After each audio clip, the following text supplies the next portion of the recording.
जय माता दी दोस्तों, आई होप आप सब लोग बढ़िया होंगे। सो ये इम्पोर्टेंट, बहुत ज़्यादा इम्पोर्टेंट है। ठीक है, सबसे पहले तो आप ये वीडियो ना लास्ट तक देखिएगा।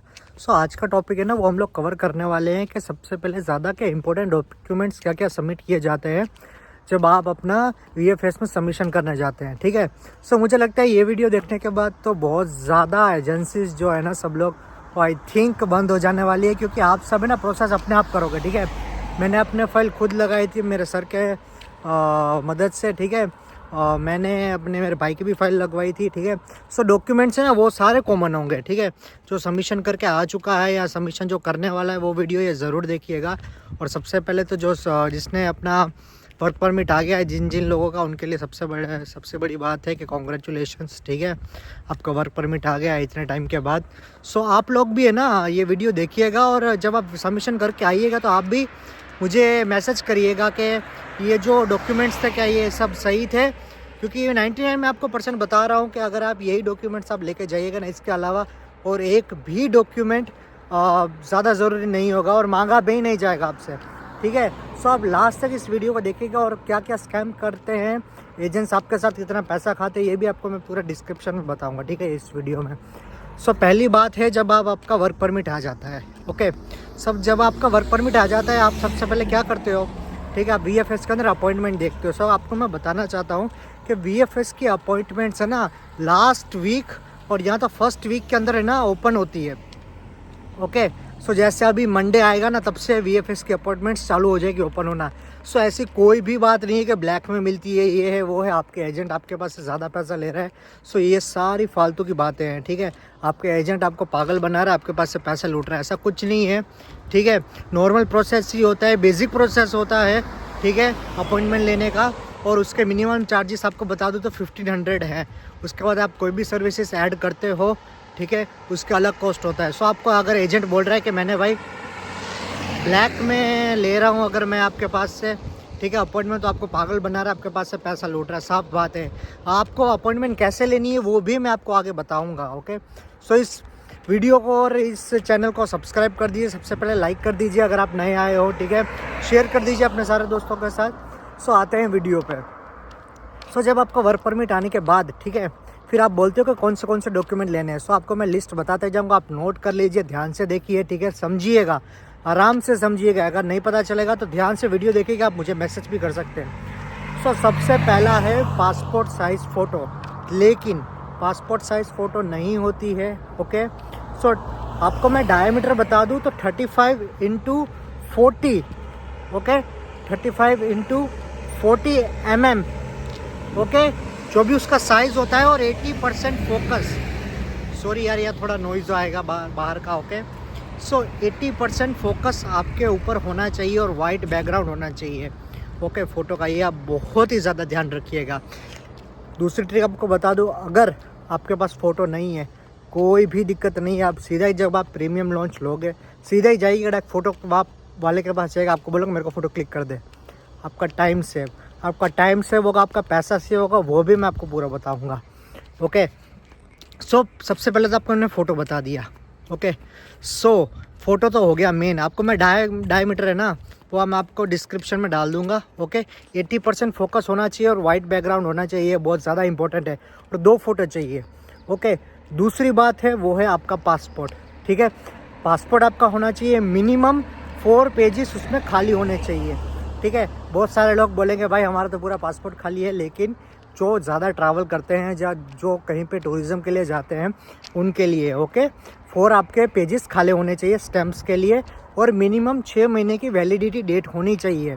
ठीक है, वीज़ा एक्सपायर जिसका 6 महीने के अंदर हो रहा है, ठीक है, वो कृपया करके सबमिशन मत करिएगा।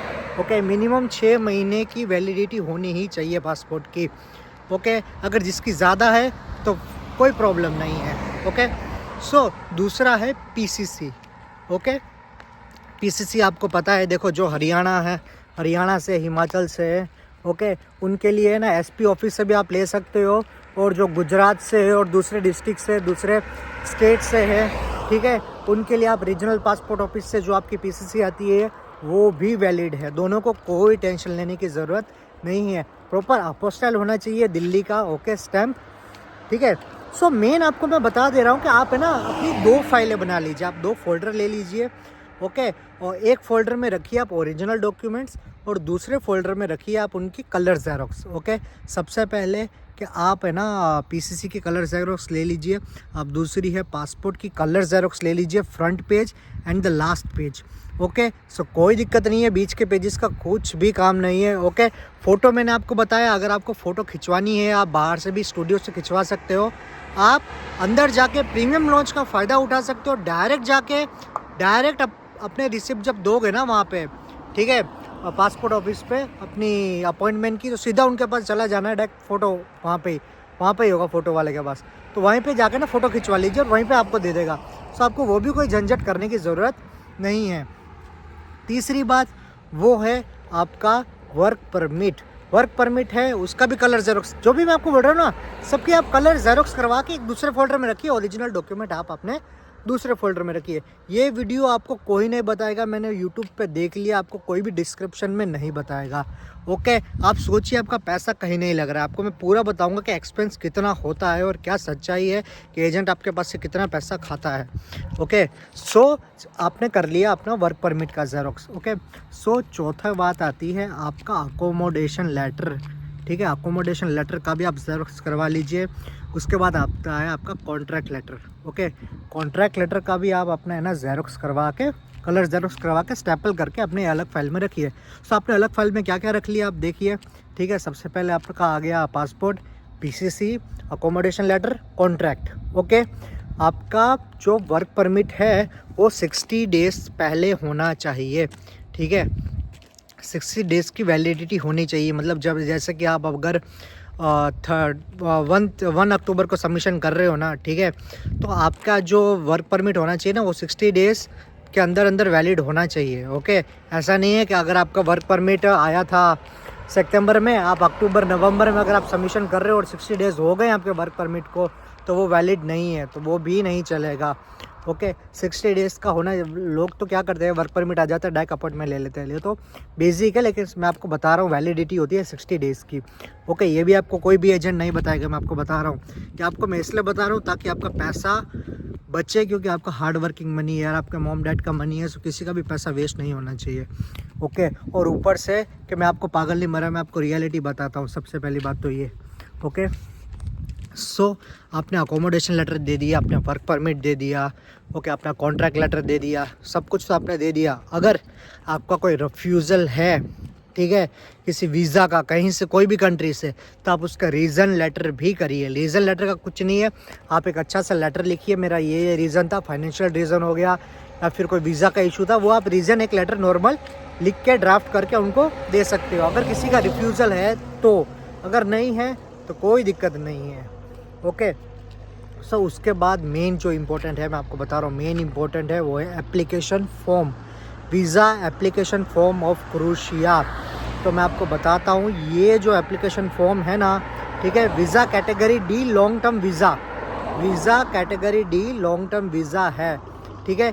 जो आप VFS में सबमिशन करवाते हो ना, उसके पास ही एक छोटा सा ऑफिस होता है, आप तुरंत उसमें घुस जाइए, जैसे अपॉइंटमेंट लेके तुरंत उसमें गए, उसको बोलो भाई मेरे को वीज़ा एप्लीकेशन फॉर्म भरना है क्रोएशिया का, ओके। वो आपके पास से 2500 रुपीज़ लेगा, ओके। सॉरी यार, थोड़ा नॉइज़ आएगा, ओके। वो आपके पास से 2500 रुपीज़ लेगा, तुरंत आपको एप्लीकेशन फॉर्म भर देगा। देखो मैंने बहुत बार, मैं वीज़ा एप्लीकेशन सेंटर में है ना, जब मैं देखता था ना लोग बाहर खड़े रहते थे, पता नहीं चलता था क्या क्या डॉक्यूमेंट है। आपको मैं डॉक्यूमेंट बता रहा हूँ, यही डॉक्यूमेंट के अलावा एक भी डॉक्यूमेंट लेके जाने की कोई ज़रूरत नहीं है। मैं आपको बता रहा हूँ, कोई भी जो सबमिशन करवा के आएगा वो ज़रूर मुझे मैसेज करिएगा भाई कि यही डॉक्यूमेंट है कि इसके अलावा भी कोई डॉक्यूमेंट थे। मैं आपको 99.99% गारंटी दे रहा हूँ कि इसके अलावा एक भी डॉक्यूमेंट आपसे मांगा नहीं जाएगा, एक भी डॉक्यूमेंट, ठीक है। वीज़ा एप्लीकेशन फ़ॉर्म की बात कर रहे थे, तो वीज़ा एप्लीकेशन फ़ॉर्म है ना, आप जब सबमिशन करवाओगे ना, जहाँ पे आप अपॉइंटमेंट VFS पे जाएगा, उसके पास ही ऑफिस होगा। मैं तो मुंबई की बात कर रहा हूँ, ठीक है, मैं मुंबई पे मैंने सबमिशन करवाया था, तो उसके पास ही ऑफिस है, वहाँ पे जाके है ना आप अपनी बारी का इंतज़ार मत कीजिएगा, ठीक है। जिसका भी 8 बजे का अपॉइंटमेंट है, जिसके बाद 9 बजे का, 12 बजे का, सीधा ही अपना जाकर उनको बोलिएगा भाई मेरे को वीज़ा एप्लीकेशन फॉर्म भरना है क्रोएशिया का, ठीक है। आपके पास से वो डॉक्यूमेंट लेगा, वो आपको एप्लीकेशन फॉर्म भर देगा, 2500 रुपये लेगा, ठीक है। आप पैसे लेके जाइएगा, आपको बताऊंगा मैं भी कि एंड में के कितने पैसे लेके जाने हैं और कहाँ पे सबमिशन होगा। ओके, सो आप जब वीज़ा एप्लीकेशन फॉर्म बन गए, ठीक है, ट्रैवल इंश्योरेंस, मैं आपको ट्रैवल इंश्योरेंस के भी हैक बताता हूँ, ठीक है। ट्रैवल इंश्योरेंस का क्या है कि 30 डेज़ तक होना चाहिए, ठीक है, जब आप ट्रैवल करते हो, ठीक है। सो 30 डेज़ का आप मत लीजिए, ठीक है, आप लीजिए 4 महीने का। आपको मैं 4 महीने का हैक इसलिए बता रहा हूँ क्योंकि आप 30 डेज़ का लोगे तो आपको 1200 to 1300 में मिनिमम पड़ेगा, मिनिमम 1200 to 1300 में पड़ेगा, ठीक है। लेकिन हैक ये है कि आप 2,50,000 का कवरेज रखिए, ठीक है, ज़्यादा कवरेज रखिए, क्योंकि मैं बता रहा हूँ आपको, बजाज का ले लीजिए, आप टाटा का ले लीजिए, किसी का भी ट्रैवल इंश्योरेंस लेना है ले लीजिए। जैसे अगर आपकी अपॉइंटमेंट डेट है 1 अक्टूबर, ठीक है, तो एक महीना पीछे की आप लीजिए, 21 सितंबर से स्टार्ट करवाइए अपना, ठीक है। जब आप सबमिट करवाओगे ना किसी से भी अपना ट्रैवल इंश्योरेंस करवाओगे तो, ठीक है, आप कोई भी एप्लीकेशन से ट्रैवल इंश्योरेंस ले सकते हो यार, किसी भी एजेंट को पैसा देने की कोई ज़रूरत नहीं है, ठीक है। आप 1 सितंबर का डेट लगवाइए, ठीक है, सितंबर, अक्टूबर, नवंबर, दिसंबर और जनवरी, 31 जनवरी तक का आप इंश्योरेंस करवा लीजिए। मैं 4 मंथ्स इसलिए बोल रहा हूँ ताकि अगर आपका वीज़ा आ जाता है तो भी आपका वो इंश्योरेंस वैलिड रहे और आपका आगे पैसा और खर्च ना हो, ठीक है। और मैं आपको बता दूँ तो उसका कॉस्ट अराउंड 2700 to 2800 होगा। जहाँ पे आप 1300 दे रहे हो तो वहाँ पे आप 3000 दे सकते हो, इतना कोई बड़ी बात नहीं है, ठीक है। तो आपका वो भी पैसा बच जाएगा और आपको बेनिफिट होगा बहुत ही ज़्यादा, ठीक है, ट्रैवलिंग के टाइम पे भी। तो ये लोग 1 महीने का करवाते सोचते हमको सिर्फ सबमिशन ही कर रहा है, नहीं, अब 4 महीने का करवाइए। जहाँ पे 1200-1300 दे रहे हो यार, वहाँ पे थोड़ा 1000 रुपये ज़्यादा दे दो, कोई दिक्कत नहीं आएगी। ओके, सो उसके बाद है 1 वे टिकट। 1 वे टिकट मतलब कि ट्रैवलिंग टिकट आपको देनी पड़ती है। सो ट्रैवलिंग टिकट आपको मैं बताता हूँ, डमी वमी का यार हमको कोई गुजरातियों को पता नहीं चलता है, ठीक है। आप गो आईबीबो, देखो मैंने एप्लीकेशन जो यूज़ किया वो आपको बताऊँ, गो आईबीबो में से वो आता है एक फुल्ली रिफंडेड, ठीक है, फुल्ली रिफंडेड टिकट, ठीक है। वो आप 3 महीने या फिर 2 महीने आगे की कोई फ़्लाइट देखिए जो आपको फुल्ली रिफंडेड देती है। 70 to 80,000 की वो टिकट होगी, आप करवा लीजिए, उसका ज़ेरोक्स करवा लीजिए, ओके, और वो सबमिट कर दीजिए। जैसे ही आप सबमिट करवा के आएँ, ठीक है, उसके 1.5 महीने बाद वो टिकट कैंसिल कर दीजिए, आपका सारा पैसा रिटर्न आ जाएगा। हाँ, थोड़ा बहुत कटेगा, नॉर्मल चार्जेस, ठीक है, लेकिन सारा पैसा वापस आ जाएगा। ये डमी टिकट का मुझे कुछ समझ में नहीं आता, ठीक है, जो भी मैं आपको डिटेल में बता रहा हूँ, पूरा जो मैंने जैसे प्रोसेस किया है, ओके। सो आपके डॉक्यूमेंट्स क्या बता दिए मैंने, एप्लीकेशन फॉर्म, ओके, आपको पता है कैसे करना है। सीधा ही जैसे अब अगर आप जाओगे ना वीएफएस सेंटर, ठीक है, देने के बाद आप रुकना नहीं कि वो आपको बोलेगी कि फिर आप एप्लीकेशन फॉर्म करने जाओगे तब आप भरोगे, नो, सीधा ही फॉर्म दिया ना, साइड में चले जाना ऑफिस, उसको बोलना भाई मेरे को एप्लीकेशन फॉर्म भरना है, ठीक है, वीज़ा एप्लीकेशन फॉर्म भरना है क्रोएशिया का, वो आपको भर के दे देगा, कोई दिक्कत नहीं है। सब बहुत सारे लोग बोलते हैं कि भाई कि मेरा भी दोस्त जो आया था उसने भाई एजेंट ने ब्लैक में करवाई है, वो पागल बना रहा है यार आपको एजेंट, ठीक है। वीज़ा का सिर्फ और सिर्फ 1500 रुपीज़ होता है आपका अपॉइंटमेंट लेने का वीएफएस से, ठीक है। उसके अलावा वो लोगों से 15,000 रुपये लूटा जाता है। कुछ भी मैं आपको बता दूं कि सारे आपके, देखो जब आप चाहोगे ना वीएफएस में, ठीक है, कैश लेके जाइएगा क्योंकि वहाँ पे कार्ड वार्ड नहीं चलता है। आप 8,500 या फिर 9,000 रुपये एप्लीकेशन फ़ीस लेके जाइएगा। वो आप 9,000 रुपये अपने साइड में रख लिए, आप सिर्फ पैसे की नहीं है, 9,000 रुपये अपने साइड में रख लिए as a application fees, okay. उसके बाद आई थिंक 6,500 रुपये या फिर कुछ समथिंग है प्रीमियम लॉन्च के, वो आपने ले लिए, ठीक है। तो आप पैसे गिनते जाइएगा, ठीक है। आप आई थिंक हाय आपका 15,000 रुपीज़ हो गए, ओके, 15,500 के आसपास, ठीक है। उसके बाद आपका कुरियर चार्जेस, एसएमएस चार्जेस, सब कुछ मिला के ना, अगर मैं आपको वीएफएस के और अपॉइंटमेंट के चार्जेस बताऊं तो 11,000 रुपये होते हैं। उसके ऊपर आप 10,000 रुपये और रख लीजिए, मतलब आपको टोटल 22 to 23,000 लेके जाने हैं। उसके अलावा 1 रुपये भी मत ज़्यादा लेके जाइएगा, ठीक है। हाँ, सिक्योरिटी के लिए आप 25 राउंड फिगर पकड़ लीजिए, ठीक है, लेकिन आपका 22 to 23,000 मैक्स खर्चा है। उसके अलावा 1 रुपये भी खर्चा नहीं है। ऑटोफिल फॉर्म की जो फैसिलिटीज़ होती है वो बिल्कुल मत लीजिएगा, ठीक है। जो खुद ब खुद कर रहे हैं या करते हैं उनको मैं बता रहा हूँ, ठीक है। प्रीमियम लॉन्च की होगी, ठीक है। 2 वे कुरियर का हो जाएगा, ओके। उसके बाद SMS चार्जेस हो जाएंगे, ओके। ये 3-4 चीज़ें होगी जिसके 300, 350, 6,500 रुपये होंगे और 1,500 रुपये आपका वीज़ा एप्लीकेशन फ़ीस। तो आपका 11,500 के आसपास मैक्स खर्चा आएगा वीज़ा, और 9,500 में क्या 9,000 वो अलग से एप्लीकेशन फ़ीस, ओके। सो 21,000 रुपये मैं आपको मैक्स बता रहा हूँ, मैक्स खर्चा है।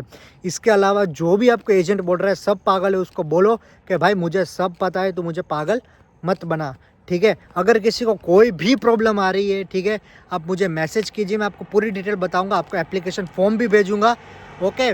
सो एप्लीकेशन फॉर्म आप गूगल पे सर्च मारिए, visa category D long term visa, okay. Application form, तो आपको वहाँ पे आ जाएगा। वही फॉर्म आपको वो वहाँ पे भर के देगा, आपके पास से 2500 ले लेगा।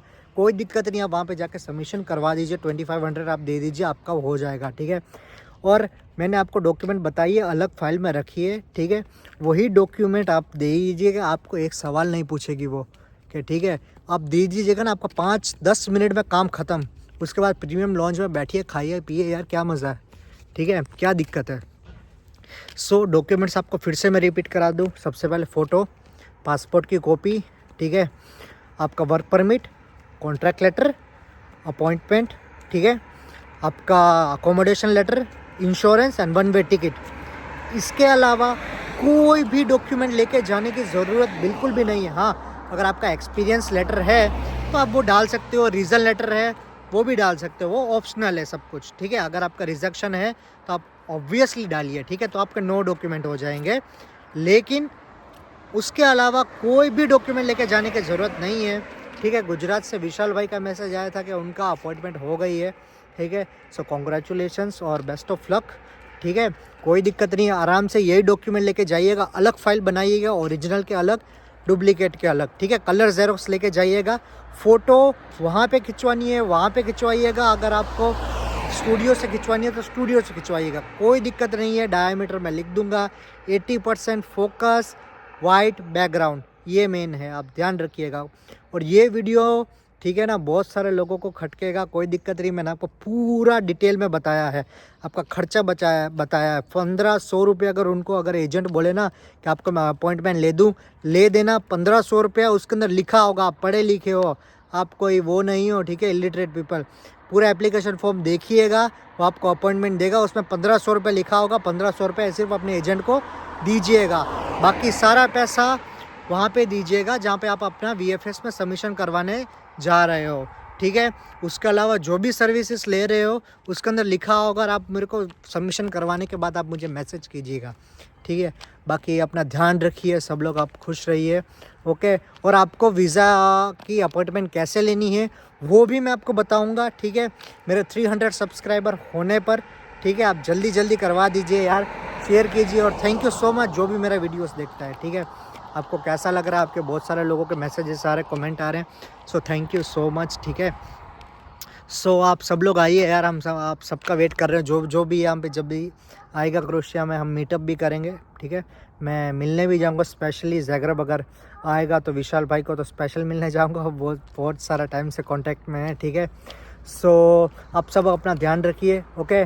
नेक्स्ट जो वीडियो आएगा मैं उसके ऊपर सीजनल वीज़ा के ऊपर बनाऊँगा, ओके। सीजनल वीज़ा का क्या है, क्या एलिजिबिलिटी है, ठीक है, किस किस जॉब से अवेलेबल होती है सीजनल वीज़ा के ऊपर, क्या खर्चा आता है, नेक्स्ट वीडियो उसके ऊपर बनाऊंगा, ठीक है।